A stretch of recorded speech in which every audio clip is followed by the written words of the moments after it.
अस्सलाम वालेकुम बच्चों। आज हम एक बहुत ही इंटरेस्टिंग ज्योमेट्रिकल कॉन्सेप्ट डिस्कस करेंगे।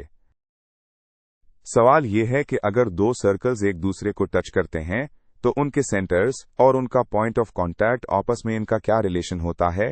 हमारे पास चार ऑप्शंस हैं: कोइंसिडेंट, नॉन कोलिनियर, कोलिनियर और नॉन कोप्लानर। चलें इसको स्टेप बाय स्टेप समझते हैं। सबसे पहला स्टेप है सवाल को ठीक से समझना।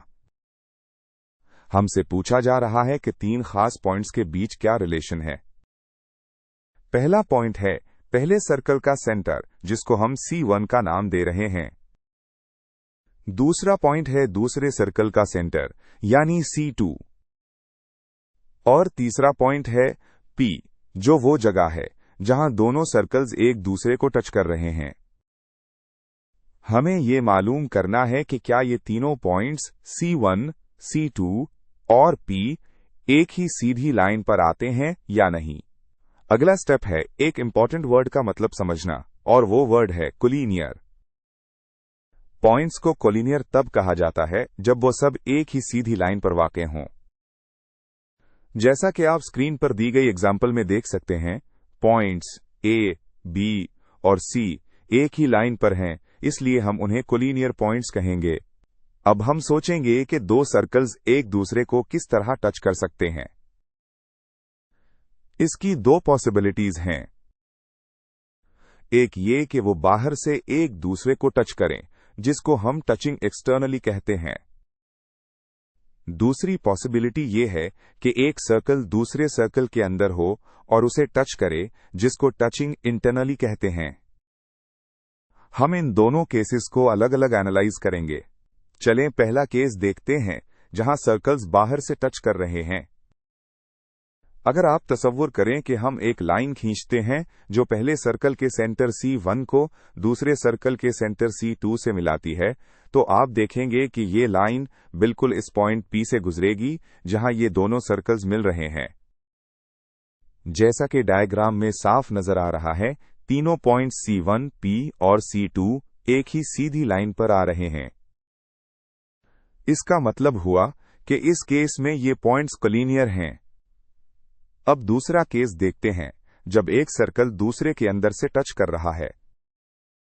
इस सिचुएशन में भी अगर हम एक लाइन बनाएं जो दोनों सेंटर्स C1 और C2 से गुजर रही हो, तो ये लाइन जब आगे बढ़ेगी तो वो पॉइंट ऑफ कांटेक्ट यानी P से भी गुजरेगी। इस डायग्राम में भी आप वाज़े तौर पर देख सकते हैं कि C1, C2 और P तीनों पॉइंट्स एक ही सीधी लाइन पर हैं। तो इसका मतलब ये हुआ कि इस केस में भी पॉइंट्स कोलिनियर हैं। अब जब हमने दोनों केसेस को चेक कर लिया है, तो चलिए अपने ऑप्शंस को इवैल्यूएट करते हैं। ऑप्शन ए कोइंसिडेंट कहता है कि सारे पॉइंट्स एक ही जगह पर हैं। ये गलत है क्योंकि C1, C2 और P अलग अलग पॉइंट्स हैं। ऑप्शन बी नॉन कोलिनियर कहता है कि वो एक लाइन पर नहीं है। ये भी गलत है क्योंकि हमने दोनों केसेस में देखा कि वो एक लाइन पर हैं। ऑप्शन सी कोलिनियर कहता है कि वो एक ही सीधी लाइन पर हैं, और हमारी एनालिसिस के मुताबिक ये बिल्कुल सही है।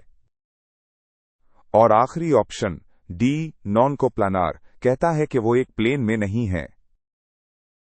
ये भी गलत है क्योंकि सर्कल्स 2D शेप्स हैं और उनके सब पॉइंट्स एक ही प्लेन में होते हैं। तो हम इस नतीजे पर पहुंचते हैं कि चाहे सर्कल्स बाहर से टच करें या अंदर से, हर सूरत में उनके सेंटर्स और उनका पॉइंट ऑफ कांटेक्ट हमेशा एक ही सीधी लाइन पर होते हैं। इसलिए हम कह सकते हैं कि वो हमेशा कोलिनियर होते हैं। लिहाजा हमारा फाइनल और दुरुस्त जवाब है ऑप्शन सी यानी कोलिनियर।